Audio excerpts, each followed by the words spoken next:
School leadership plays a critical role for students, educators, and families. It's not an easy task, but thankfully there are several principals across our state who excel at the job. Welcome to Education Matters, presented by the Public School Forum of North Carolina. I'm your host for the week, Sarah Howell, and this week we are joined by some outstanding educators. Your 2026 to 27 North Carolina Wells Fargo Regional Principals of the Year.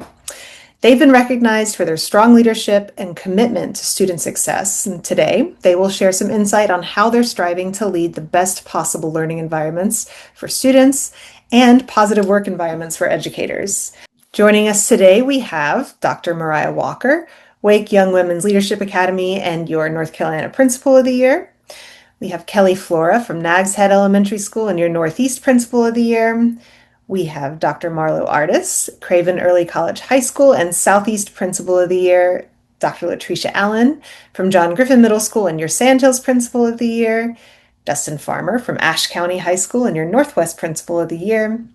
Jennifer McBrayer from Chase Middle School, serving as your Western Principal of the Year. And Deborah Brown from the Explorer School, your Charter School Principal of the Year. Welcome, y'all. And we're going to just jump right on in.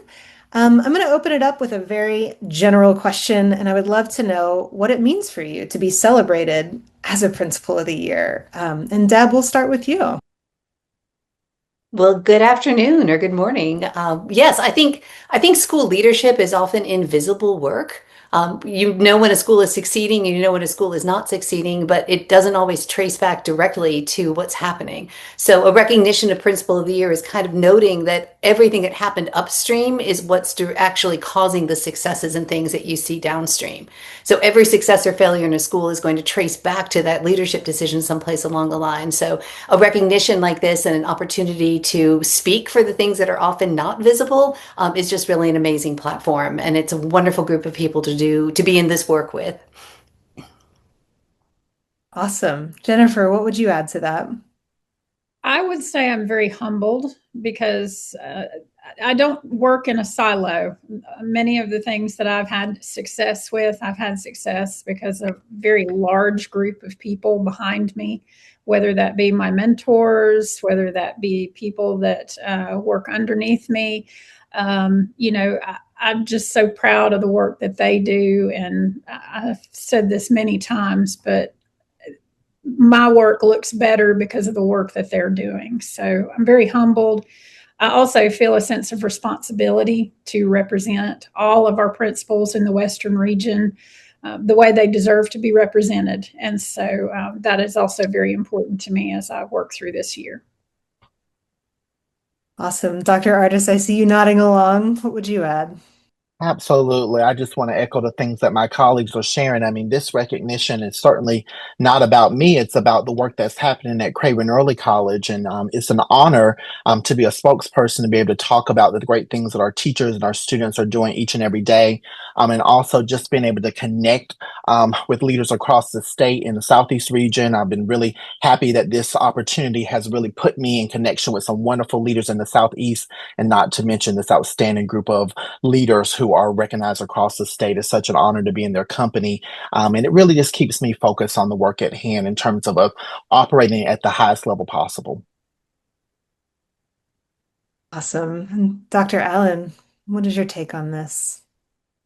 It truly is a recognition of our entire school community working together. I reflect on my leadership journey, and I would not be where I am today, even as the Sandhills Region Principal of the Year, had it been for the students that I had a chance to interact with daily, the parents, my teachers, my staff, my custodians, everyone that plays a critical part in student success. They matter, and that is why I'm here today, because of them. Thanks so much. And Dustin. Yeah, I'm not for sure I can add much more than what's already been said, other than I'm a product of Ashe County Schools, and so it's a tremendous honor to be able to represent Ashe County High School and Ashe County Schools in the Northwest region. Have lots of principal friends in our region, and I'm not for sure that I'm the it should even be considered the best, one of the best in this region. They're so good, but. And looking at this crowd and getting to meet them over the last several months, it's an honor to be here, and I'm certainly thankful to be able to represent some awesome educators in Ashe County schools. Lots of humility and celebrations in this group. Dr. Walker, and then we'll go to you, Kelly, next. What would y'all add to this conversation before we move on?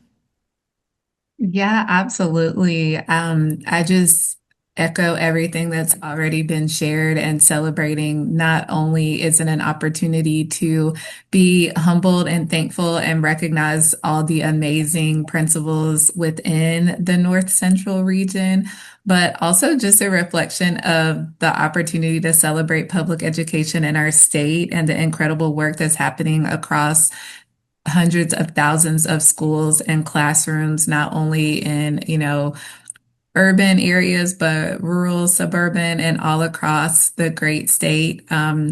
As you've heard from me many times, I grew up here in North Carolina. And so having the opportunity to celebrate families and students through the voice of education is just such an honor. And just thinking about the true beauty and opportunity that exists in public education is such a celebration. And I think for all of us, I just could not be more excited to be connected to this cohort of amazing principals, and just the opportunity to celebrate all of our schools and to uplift all that we do. But not only that, to think about being a reflection of all the principals across the state. I echo what Dustin said. I know that we're all passionate about what we do, but I do not think that I'm an anomaly in that. I know that there are principals all across our state who are up working tirelessly, thinking about every single student in their building and thinking about how they can make a difference for them. So I'm just excited to be able to amplify the voices and the energy of all those thousands of leaders, and just to be a part of something so much bigger in creating a brighter future for the kids and students of North Carolina. Incredible. All right, Kelly, it's a hard job. Finish us out. Okay, so I'll have to go last. All of the everybody, I mean, it's amazing. This is a complete honor for all of us, the people that we've met already. And just to kind of to piggyback off what everybody said, like this is not an honor for Kelly Flora. This is an honor for everybody that has worked hard, the families, the students, the staff. This is such a wonderful opportunity and such a way to bring public education into the forefront. Our cohort together, we have decided that we're all in for public education. And, regardless of where we are and what region we're in, we're all here for the same reasons, and we're here to support public education. And I am just thrilled to have this opportunity. After the break, we will continue our conversation with the 2026 North Carolina Principals of the Year.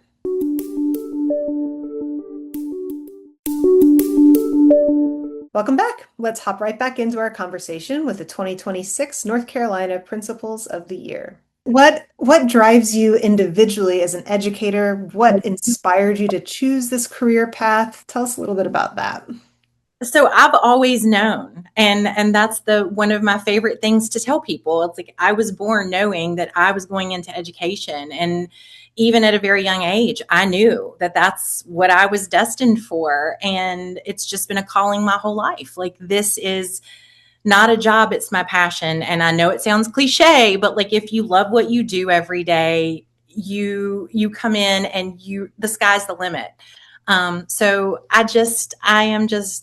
it's just an amazing opportunity, and I'm thrilled. Thanks for sharing. Anyone else want to jump in on that one? This is open. I feel that education is really a calling. I would say for many of us on the call, if not all, we can all probably think to one or two educators, if not more, that poured into us growing up. I think about my band teacher, my AP Lit teacher in high school, and how a significant impact they had on my life, which influenced me to become an educator. So I've always known, I'm like Kelly, I was that child growing up on Saturdays doing worksheets and teaching my siblings. So I kind of knew that education was in my path, but it's the impact that continues to drive me as a principal, to see that student that you taught 10, 15 years ago working in society, and they say, hey, that's my first grade teacher, and here you are, a principal. That's what truly matters, the connections, the relationships, and the overall impact. Thank you, Jennifer. I didn't choose education. Education chose me. And I take that very seriously, that this is a calling that I have and it's a life's assignment. I really work diligently to give it everything that I have. As somebody who grew up in Tar Heel, North Carolina, down in Bladen County, a very small community, I believe that all students, regardless of their address, should have access to high quality learning experiences. So that's whether we're talking about Chapel Hill, Carborough City Schools, a very affluent district, or some of our rural communities. We want to make certain that students have what they need and what they deserve. And the principal has a very unique opportunity to influence that at a very high level. It's second to the classroom teacher in terms of having that impact on student achievement. And so being a principal is a privilege. And it's one that I do not take lightly.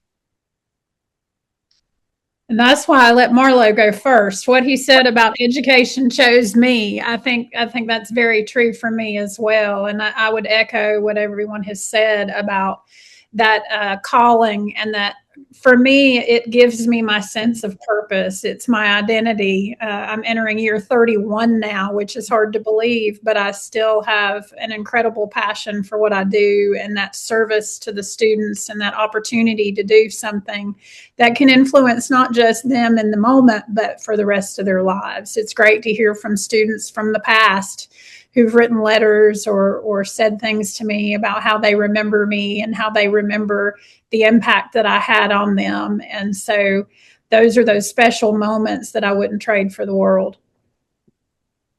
It took me a while to actually find the path to leadership. I thought I was going to live or die a classroom teacher. I absolutely loved every minute I was in the classroom.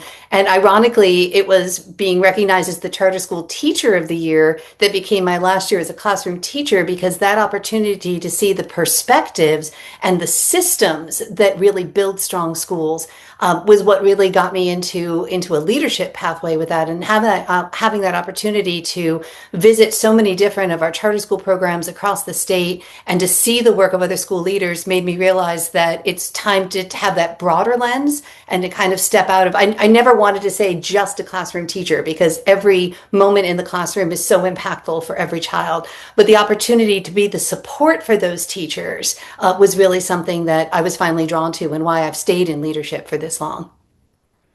That's awesome. So many journeys y'all have had to get you here, and you've seen a lot in those journeys. So I'm wondering, and this is open to anyone, if there are any particular issues that you'd like to highlight with your platform as one of the principals of the year, because there's a lot going on, lots to celebrate, lots to advocate for, and I'd love to hear what's on your mind. I can start with this one because I'm really passionate about this particular cause, about really mental health supports for our students and our staff members.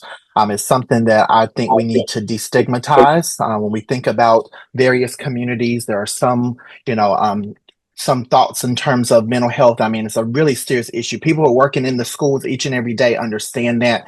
And this platform, I do think, gives us an opportunity to really highlight that across the state and how it looks in terms of the supports, because some of our communities have really great supports. I remember when I joined Chapel Hill Carborough City Schools in 2015, we did the youth mental health first aid training in 2015. And now in 2026, when I tried to implement the BCOM initiative, which is a wonderful mental health support from UNC Chapel Hill, I was unable to do it in my context because we have different levels of thought connected to mental health. And so it's something that I'm really passionate about destigmatizing. Unfortunately, on April 3rd, I lost a student by suicide. And so it's something that really fits with me. And I'm constantly looking for ways to educate people about it, talk about it, and also find resources so we can really support our students. I'm really hoping that we get the opportunity to celebrate public schools as the vehicle of choice. Right now, there's so much push around these opportunity scholarships and this idea of choice, choice, choice. When you look at our robust public school system and the difference between magnet schools, early colleges, all of the different programs, and then our public charter schools with all of these individual amazing choice programs, whether they're serving first generation students, whether they're serving a STEM program, an arts-based program, we just have so much to celebrate in public education around choice. choice that we can meet all of those goals within this robust, amazing public education system. And I think that's where I would piggyback is both of you have great points. I would also say advocating for our most vulnerable students, ensuring that they have everything that they need and that everyone knows that public schools are here for all students. We serve all of them, and it doesn't matter the circumstance they come into. We are here for them, and we will serve them, and we will serve their needs. And the other thing that I would mention too is budgeting. I know that's a tough battle right now because the state can't seem to agree on a budget, but you're seeing system after system. This is one of the ways that I actually came about to start advocating so heavily at a local level was budget concerns that were pitting our local government agencies against each other instead of us being able to work together the way that we really should be at the local level, especially in areas like ours where the tax base is lower and so forth. We've really got to find a way to support our students through appropriate budgets at the state and local level. I would just, I think absolutely, I'd love to see all of these amplified as top level initiatives and supports within our state. I kind of collectively would say kind of my platform would be sustaining public education and sustaining strong schools across our state. And I would love to see that regardless of whether or not you are in, an eastern part of North Carolina, western part of North Carolina, or central, you still have access to a strong building level principal who is highly qualified. You have access to teachers in the classroom who are going to be, as Dr. Artis said earlier, pushing you to the highest level consistently day in and day out. Whether you're in a traditional school, a magnet school, a charter school, that you have access and opportunity. As Deb mentioned, that we're looking at positive opportunities for choices for families within the framework of public education. I would really love to see our policies match that. I know that we have a lot of, as Jennifer just said, budget challenges and things that we're looking through. But really, when we look at the layer of policies that we can create through our leadership and initiative to support public schools across our state, to me is an avenue and a vehicle for positive change so that families are not only seeing public schools as a, opportunity, they're seeing it as a top option and they're wanting to be a part. Whether that's supporting vulnerable families, whether that's supporting neighborhood schools, I think it is so important that every single parent looks at their public option and feels excited or proud about the opportunity for their child to attend that school. We know that a strong education for a young person is going to correlate to a strong community later. So I think that's just important that we think about how we can provide that across the state, regardless of the region or the area. No, well, I was just going to jump in and with that all that's been said about the importance of public education, our families are losing a little bit of focus in our region specifically that education still matters, and we struggle getting our kids to attend school because families don't see it quite as important as my family did, and so just getting that word out again about how important education is and the numbers behind it and that really they have to have a high school diploma to be able to make it. What happens beyond that, whether it's a certificate or an associate's degree, or they go to a trade school or they go to a four-year university, they've got options once they have a high school diploma. But we struggle on a yearly basis with our population. We're very rural of getting our kids to buy in because oftentimes our families are not bought in, and so we definitely need to get back to selling public education and informing our parents of how important it is. I wanted to extend on that part. I think that now more than ever, with the competitive options that we have, in addition to public schools, we need to celebrate the good. There are so many great things that are happening across the state of North Carolina, and it's evident based on the conversations that just our cohort facilitates on a day-to-day basis. But we need to highlight what's going well in the state of North Carolina, what's going well with our student achievement proficiencies, our teacher retention, thinking about how our communities are supporting our schools. But highlighting the good is going to be a great next step to use this platform to really increase the buy-in for public education in North Carolina. And there is so much to celebrate, and I'm so glad all of y'all are here to talk about those things. After the break, we will wrap up our conversation with the 2026 North Carolina Principals of the Year.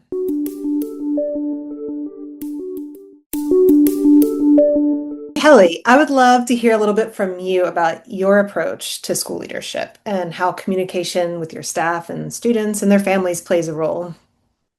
So, relationships are key. I mean, relationships, that is that grounds me every day.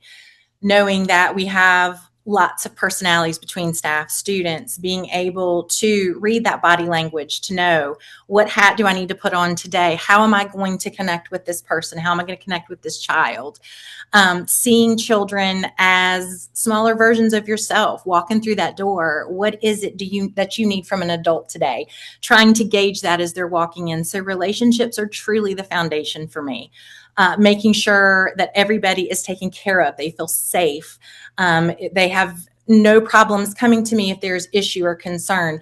So being able to manage and respond to all the different personality types, that in itself, I think is the key to a successful school.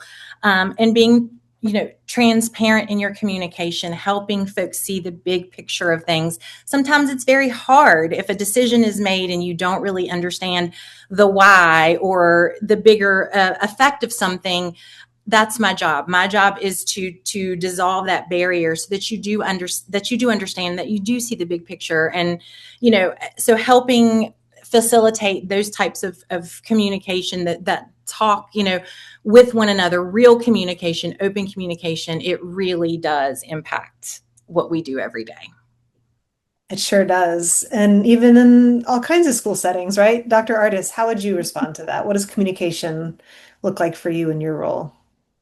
Communication is key. Actually, my undergrad degree is in communication, and so I really use that to really drive and have a good foundation for my experience as a principal, because I believe in being very transparent with our students and our families. Even at the high school level, this is where we want our families to be very involved, and so each week I send out the our weekly letter to our families so they can stay informed. I want our parents to be able to have those conversation starters and have all that information at their fingertips so that they're able to engage with their students and support them at that level. And in our newsletter, we also have the hot picks of the week, highlighting all the great things that's happening in our school. So many wonderful things. It's a great chance to really showcase what our teachers are doing on a daily basis. I also send out to our staff members the Hoot happenings for our outstanding team that keeps our staff members in the know. So communication is key, whether it's internal or external, because we all have to be on the same page. It's like being at church. You want to all make sure that we're reading from the same psalm book. And so it's important that we all have the information at our fingertips so that then we can operate at that very next level. And it really empowers our students, our families, and our staff members when they know what's happening. Our schools are very dynamic. There's so many moving pieces. We have our partnerships. I'm at an early college. We're working with the college. We have all other types of external partnerships. We have to make sure that communication's there and we're all on the same page so that we can really have a high performance school. Thank you for taking the time to learn and think about education with us. That's all for today, and we will see you next week.